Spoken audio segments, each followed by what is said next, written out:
mula sa buhay na nakatali sa kilusan. Piniling yakapin ng isang miyembro ng Communist Terrorist Group ang panibagong pag-asa kasama ang gobyerno at komunidad sa lalawigan ng Samar. Ang report mula kay Patrolwoman Maria Elena Singian. Voluntaryong nagbalik loob sa pamahalaan ng isang miyembro ng Communist Terrorist Group sa Barangay Pabanog, Paranas, Samar. Ang pagbabalik loob ay resulta ng matagumpay na panawagan at pagsisikap ng mga tauhan ng 2nd Samar Provincial Mobile Force Company kasamang Regional Intelligence Unit 8 at 802nd Maneuver Company Regional Mobile Force Battalion 8.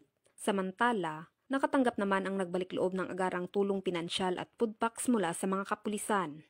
Ang nasabing surrendery ay nasa kustodiya ng 2nd Samar PMFC para sa facilitation ng kanyang posibleng enrollment sa programa ng ating gobyerno na Enhanced Comprehensive Local Integration Program o ECLIP. Muling hinimok ng pambansang pulisya ang ibang mga miyembro at taga-suporta ng CTGs na iwaksina ang maling ideolohiya at magbalik loob sa ating gobyerno upang mabuhay ng payapa kasamang kanilang mga mahal sa buhay. Mula dito sa Eastern Visayas, ako ang inyong PNN correspondent, Patrolwoman Singian, alagad ng batas, tagataguyod ng balitang pulis.